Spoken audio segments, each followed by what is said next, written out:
이재명에게 투표한 사람들의 투자 실적이 어떨까요?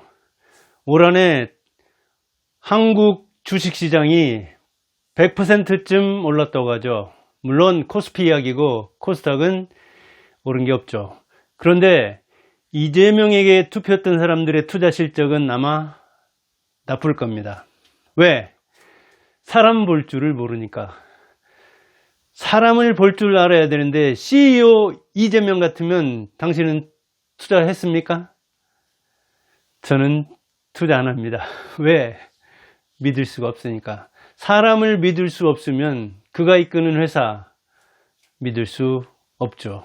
그런 회사가 잘 나갈 리 없죠. 우리나라도 지금 그런 형국인데 이재명이 요새는 이제 또 정청래하고 대전을 벌이고 있더라고요. 이른바 명청대전 그러는데 저는 청명대전 그렇게 부르겠습니다. 청명대전. 자, 청명대전 승자가 누가 될지는 모르죠. 정청래, 이재명. 이 승자가 누가 되든 그 싸움에서 이를테면 나라를 위한 사람이 누군가를 보는 게 중요하고, 그리고 언행일치가 되는 게 누군가가 중요한데, 이 정청래 운동권 출신으로서 아주 싸움에 능하죠. 어찌 보면 이재명 살아남는데 아주 능하죠. 그리고 권력은 잔인하게 써야 된다는 권력론, 권력관을 가지고 있는데, 그렇게 바라보는 권력을 어떻게 쓸 것인지, 실제로 잔인하게 권력을 사용해서 정청래를 주저앉힐 것인지 한번 그걸 보는 것도 자기의 투자 실력을 기르는 데 중요합니다. 왜? 사람을 볼 줄 알아야 됩니다. 시세를 볼 줄 알아야 됩니다. 경제를 볼 줄 알아야 됩니다. 지표를 읽을 줄 알고 사람의 심리를 읽을 줄 알아야 됩니다. 그런 사람이 투자를 잘하는데, 아주 아이러니하게도 노무현, 문재인, 이재명 이렇게 좌파를 찍었는데 좌파들이 오히려 부동산에서 부자가 더 부자 되게 만들고, 자기들 지지 안 했던 사람들이지만, 그 다음에 이재명 정부에서는 투자 잘하는 사람들을 더 투자 잘하게. 그런데 그 사람들이 이재명은 지원 그렇게 안 하고 투표 많이 안 한 사람들입니다. 실제로 나왔잖아요. 실력이. 그 투자 자산 10억 이상인 사람들이 거의 2배 이상 불렸는데, 1억에서 10억 사이는 그만큼은 아니지만 꽤 불렸고, 1억 미만 이하들은 투자 실적이 나쁘다고. 즉 노무현, 문재인, 이재명 오면서 이 좌파 정권에서 부자들이 더 부자되게 부동산 정책을 쓴 측면이 있는가 하면, 이번 주식시장은 이번에는 부동산도 오르면서 요즘에 특히 전월세는 말할 것도 없고요. 부동산 물론 주식에서도 부자들이 더 부자 된다고요. 그런데 그 사람들 중에는 이재명을 지지한 사람이 적을 거라 그런 이야기예요. 투자 실적이 나쁠 거라 하는 이야기는요. 그런데 정청래 이재명 같은 당인데 왜 이렇게 하나는 당대표, 하나는 대통령이면서 서로 알력을 행사하는지. 어찌 보면 대통령이 우위에서 정청래를 출마하지 못하게 하려고 하는데, 역시 정청래는 거기에 굴하지 않죠. 그런 점에서 이재명과 얽혀가지고 안타깝게 세상을 등진 사람들, 세상을 버린 사람들이 저는 참 안타깝기도 하고, 어떤 면에서는 너무 좀 순진하달까? 너무 착하달까? 그런 생각이 듭니다. 그런 차원에서 유동규라든가 요즘 군인 중에 참군인 김현태, 그런 사람들은 참 용감하더라고요. 어찌됐든 자기 소신을 가지고 자기 생명을 가장 사랑하면서 자기와 이렇게 갈등하는, 자기와 대응하는 그 사람에 대해서 자기 이야기를 할 필요가 있는 거잖아요. 그런 자기 생명에 대한 사랑, 자기 애, 그리고 타인에 대한 대응력, 이게 참 중요한데, 정청래도 그런 점에서는 아주 멋지더라고요. 그리고 도전을 잘하는 편이라고요. 이게 조선시대 같으면 힘들죠. 조선시대 정여립이라는 사람, 여기 금구에 살았고 김제 금구가 있습니다. 지금도 제 고향 진안에서 죽도라는 곳이 있는데 상전 죽도 거기에서 죽은 뭐 정여립의 난 그렇게 이야기도 하고 기축-옥사 기축년에 감옥일이 일어났다 해가지고 기, 축, 옥 감옥 갈 때 옥자입니다. 옥 거기에서 일어난 일 기축년이 언제냐 1589년 임진왜란이 일어나기 3년 전인데 조선은 전쟁 준비하기는커녕 이렇게 기축옥사가 일어났습니다. 정여립난이라고 하고 역사에 따라 뭐 기축옥사라고도 하고 정여립 이를테면 대동사건 뭐 여러 가지로 불리는데 역사적으로 불리는 건 저는 생략하고 기축옥사에 얼마나 많은 사람이 죽었느냐 약 3년 동안 그리고 기축옥사를 다스린 사람이 누구냐 그 유명한 정철입니다. 정철 시인이기도 하고 시조도 쓰고 가사도 쓴 사람 유명하죠. 사미인곡, 송미인곡, 관동별곡 유명한 사람이죠. 저도 국어 선생님 해가지고 교편 논지가 10몇 년 넘었지만 이 정철 그때 정철이 그 옥사를 다스리는데 동인인데 동인이죠. 정여립도 마찬가지로 한 1000여 명이 몇백만 되는 조선 인구 중에 1000여 명의 특히 다 뭐 정치인이랄까 적어도 이를테면 양반들 정치의식 있는 사람들 지방의 토족들 그런 사람들입니다. 특히 전남에서는 이발이라고 있습니다. 그래서 이발 가문은 뭐 5살 되는 애들까지 남아들은 죽였다고 하는데 자기 의지를 지키기 위해서 어찌 보면 목숨을 내놓은 사람이 그렇게 많았다는 이야기입니다. 그렇게 조선시대 같으면 정여립 난 어찌 보면 만들어진 난이라고 하고 만들어진 영모라고 하는데도 그런 기축옥사에 1000여 명이나 되는 사람이 희생을 했습니다. 1000명 내외가. 그러니까 임금에게 대응한다는 것은 영모 사건이 일어났다고 해가지고 어찌 보면 그 사건을 이렇게 조작설도 있을 정도의 사건인데도 1000여 명이 희생을 당했는데 이번 뭐 윤석열 얼마 전에 있었죠. 그때도 내란이라고 하는데 임금이 내란을 일으킨다는 건 참 말이 안 되는데 어찌됐든 한동훈이 합세해가지고 탄핵을 함으로써 내란 이렇게 되고 또 한동훈 이번 보선에서 살아나고 참 역사를 조선시대 역사를 저는 이 박정희부터 지금까지 이승만부터 너무 어려서 이승만은 잘 모르지만 박정희부터 지금까지 쭉 12명의 대통령을 보면서 조선시대 역사와 이렇게 오버랩을 시켜봅니다. 그런 차원에서 이렇게 영모에 걸렸다 하면은 1000여 명이 그 인사들이 특히 선비들이죠. 사화 비슷하게 그런 사건도 있었는데 지금은 대통령이라고 해서 죽이지는 못하잖아요. 직접 그 압박을 심하게 받아서 스스로 목숨을 버린 사람들도 있기는 하지만 조선시대처럼 그렇게 뭐 주리를 튼다거나 임금이 직접 신문을 한다거나 아니면 자기 그 계파에 지금은 뭐 동인이다 서인이다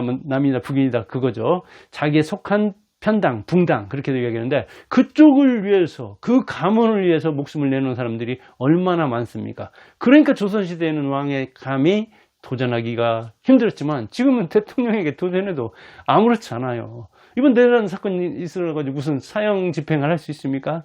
사형을 내린다 하더라도 그래서 죽일 수 없는 사람은 나를 죽일 수 없는 사람은 나를 강하게 만든다 그런 이야기도 있잖아요. 니체가 얘기했던가요? 아무튼 임진왜란 직전에 이런 일이 일어났습니다. 그 밖에도 조선시대는 뭐 4대 사화 해가지고 조광조 죽은 김효사화라든가 이런저런 사화가 엄청나게 많았잖아요. 선비들이 그렇게 고생을 했는데 지금도 정치인들이 그걸 재현하는 것 같아요. 그 청명 대결을 보면서 정청래와 이재명의 대결을 보면서 대결라고 아니겠죠. 대등하게 안 보는 사람도 있겠지만 저는 대등하게 봅니다. 아주 이재명은 뭐 그 계급의식이 신분의식이 강해가지고 마치 왕처럼 생각하는데 아니 국민의 머슴이 대통령이지 무슨 왕입니까? 자 그런 차원에서 명청 대결을 한번 보겠다는 이야기입니다. 자 명철 대결 볼만한 청명 대결 청명대전 볼만한 그 내용이 많습니다.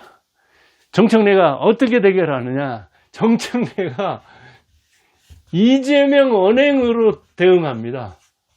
이재명이 하도 뭔 말을 많이 해놓고 한 일들이 많아가지고 이재명 언행으로 대응을 해요. 그러면 대응 안 될 게 없는 거 봐요. 다 그 전적을 찾으면 다 나오는 거 봐요. 뭐 이렇게 당원 아니면 국민, 국회의원 여기저기에 대해서 얘기 안 한 게 없으니까 걸면 다 걸리는 시간. 그래서 마치 그 뭐랄까요, 그 감초처럼 쓸 수 있는 약이 아주 많은가 봐요. 이를테면 정권은 짧고 국민은 영원하다. 당신 짧아. 정권 이제 4년밖에 안 남았어. 국민은 영원해. 그리고 순천자는 하늘에게 순응하는 자는 흥하고 역천자는 하늘을 거역하면 망해. 당신 하늘이 누군 줄 알아? 국민이야, 국민. 당 주인은 주인이라고, 당원이라고. 당신이 한 얘기 아니야, 이게. 그리고 박근혜랑 할 때 그 정권 짧다고 얘기 안 했어. 당신도 짧아. 짧은 그 권력을 가지고 너무 까불지 마. 그런 이야기죠. 그 다음에 또, 당신이 한 이야기를 뭐랄까, 돌려주면서 당신이 한 이야기 이 속에 내 이야기가 진심이 들었다. 그렇게도 말하지만 사실은 표면에는 내세우지만 이면에는 내 마음속에는 아니야. 월드클래스로 보니까 당신 진짜인 줄 알지? 당신 그랬잖아, 박근혜한테. 내가 존경한다고 하니까 진짜 존경한 줄 알더라. 아니, 이재명한테 내가 월드클래스라고 하니까 지가 진짜 월드클래스인 줄 알더라. 넌 저질이야. 네가 그랬잖아. 저질. 저질의 압박을 안 받으려면, 저질 통치를 안 받으려면 저질 사람 뽑지 말라. 그러면서 서울시장으로 후보로 누구 내놨어?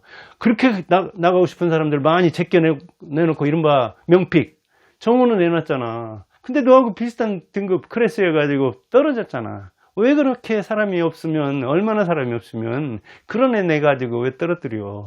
그러면서 무슨 당 책임? 내각 책임이야. 구체적으로는 당신 책임이야. 이런저런 투로 정청래와 조승래던가요? 그 정청래 그룹이 이재명에게 살살, 이재명이 한 말, 그가 한 행동, 이 언행을 통해서 돌려주더라고요. 사돈 낱말하지 말고 당신이 먹어야 할 말은 이 말이야 하면 툭툭 던져줘요. 얼마나 약올르고 있어요, 이재명은. 그런데 자기가 해놓은 이야기가 있기 때문에, 자기가 한 행동이 있기 때문에 반박도 못하죠. 소갈이 많이 했을 거예요. 자, 그 다음에는 한 방에 한 방씩. 자, 이재명이 한 방 딱 날리죠. 그래? 그럼 나도 한 방 날려요. 한 방에 한 방씩 딱딱 대응해요. 한 놈만 패는 한 방. 한 방이 준비되어 있는 거예요. 정청래도 어찌 보면 운동권 운동하면서. 그래가지고 불출마를 압박하니까 어때요? 그러면서 김유석 아직 임기도 끝나지 않은 사람 밀어주느라고 이 사람이 당대표 적격이다. 더 큰 일을 해야 된다. 다른 일을 해야 된다. 그러면서 정청래는 무시했죠. 무시하니까 어때요? 그래? 나는 당원 보고 정치하는 거야. 나는 국민 보고 정치하는 거야. 당신이 그런 듯이. 그럼 지방선거 책임론, 당대표 책임론 얘기하니까 아니다니까. 내각 책임제야. 그리고 당신 수사권이, 검찰의 보안권 잘못됐을 때 검찰이 다시 보안을 요구할 수 있는 권한 줘야 한다고 하는데 아니야. 그거는 완전 폐지해야 돼. 검찰 보안 수사권 완전 폐지. 딱 그것만 올렸다는 거예요. 얼마나 깔끔하고 그냥 섬뜩해요. 역시 정청래가 그 강원 작전 잘 펴더라고요.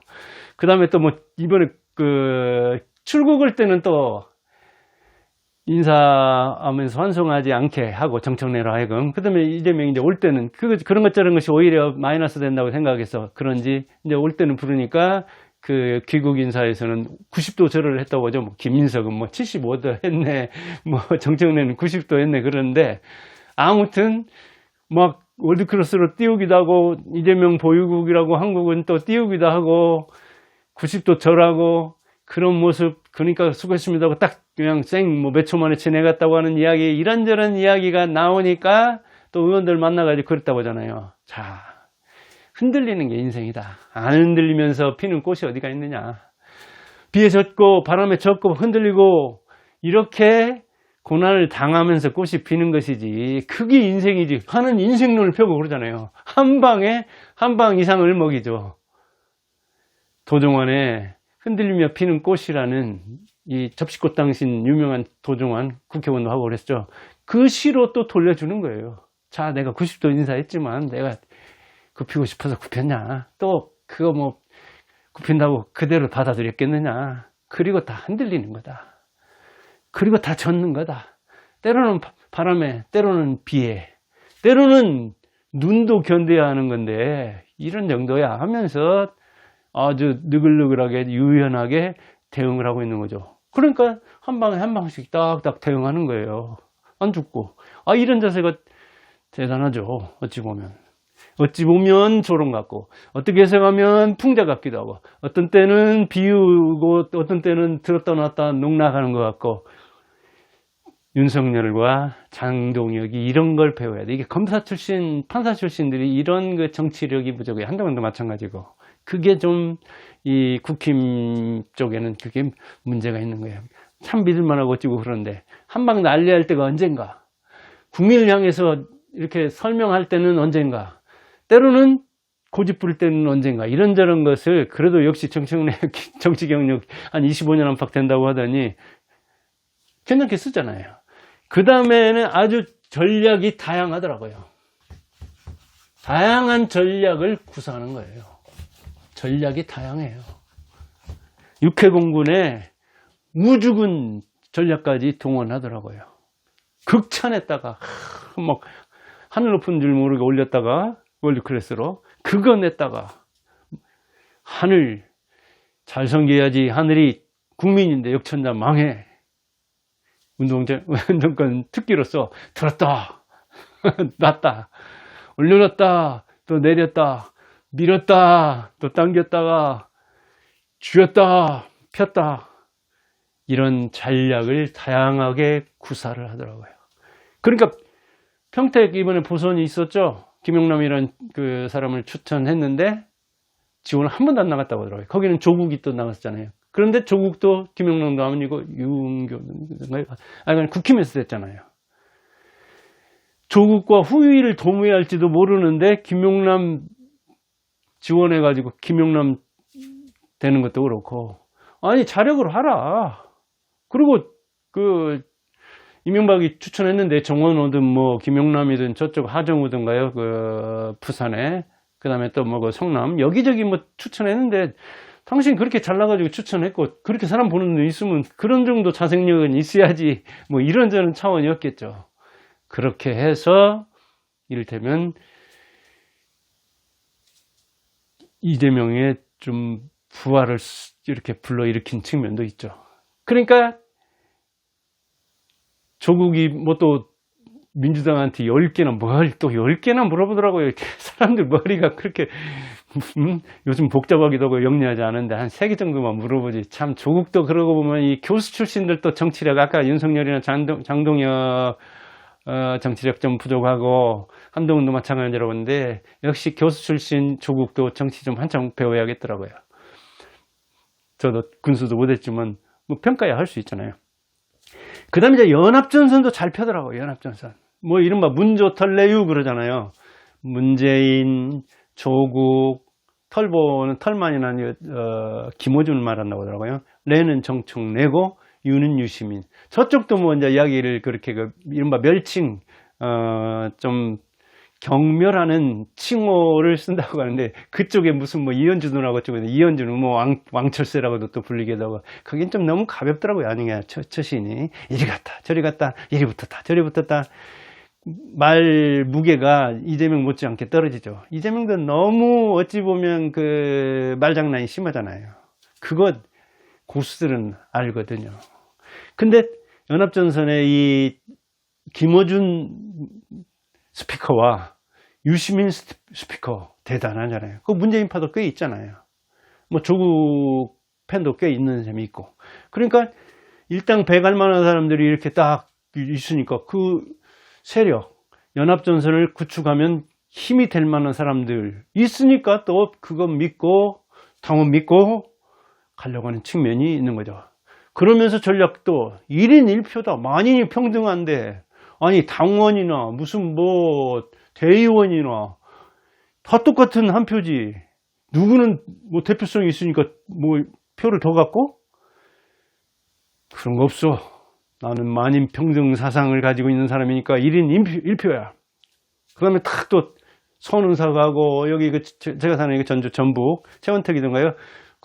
딱 만나가지고 호남표도 또 의식하고 강원도로 득 뛰어가지고 낙산사던가요. 거기 가서 고심하는 면모, 결단하는 면모, 그러면서 그 어찌 보면 불심도 잡으려고 하는 뭐 다양한 포석을 이렇게 하더라고요. 아무튼 전략을 다양하게 구사할 줄 알고 한 방 먹이면 적어도 한 방씩 응수하는, 그리고 이재명이 그동안 해온 이 말과 행실, 그걸로 딱딱 대응하는 거예요. 그러니까 네가 이렇게 말했잖아. 너 이렇게 행동했잖아. 그 전에. 한 대 맞으면 나도 아파. 너도 한 대 맞아볼래? 너 수가 9단인가 모르지만 나는 19단이야. 이런 그 대결을 벌이더라고요. 그런 차원에서 뭐 어떻게 될지 이제 전당대회가 8월 17일이라고 하던가요? 뭐 그러면 한 50일 안팎 남았는데 아무튼 이게 어떻게 전개가 되는지, 그리고 왜 그렇게 이재명은 좀 그 시야를 좁게 해가지고 자기 그 이를테면 법적인 그런 것만 벗으려고 하는 건지, 나라를 크게 보면서 이 경제도 너무 돈 많이 풀고, 윤석열 정부 한 달에 뭐 11조인가 풀었는데 지금 이재명 정부는 한 달에 뭐 17조인가 돈을 이렇게 풀어대니 환율이 얼마나 오르겠어요. 곧 한국 돈 가치가 얼마나 떨어지겠냐고요. 그러니까 부자를 더 부자로, 즉 자기를 안 찍은 사람을 부자로 만들고, 이재명 찍어가지고 좀 몇 푼 주면 그거 받는 사람들은 더 가난하게 만들고, 그 다음에 국제적으로는 어찌 보면 뭐 이 왕따 당한달까? 국제적으로는 위상을 제대로 못 찾아가고, 그리고 길게 보면 우리나라 발전에 문제가 생기고, 더군다나 후속 세대들은, 그러니까 20대 30대들이 깼잖아. 20대 30대들이 훨씬 투자도 잘하고 영리하겠더라고요. 40대 50대보다 40대 50대는 나라의 허리인데 좀 보는 것도 그렇고, 사람에게 투자를 잘해야 이 주식에도 투자를 잘할 텐데, 아무튼 20, 30대가 그래도 이 인간 독해력이 괜찮더라고요. 그런 차원에서는 희망이 있는데, 이 희망이 있는 20, 30대에게 계속해서 빚을 전가시키면서 현대인들에게 나눠주고 노령층에게 나눠주는, 어찌 보면 악수 중에 악수, 하수 중에 하수를 쓰는 그 이재명, 참 안타깝더라고요.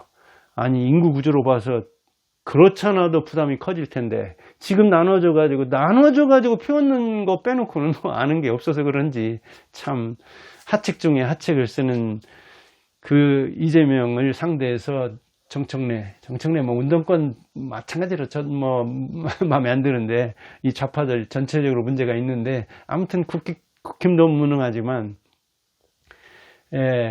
이 청명 대결이 어떻게 되는지 지켜보시기 바랍니다. 감사합니다.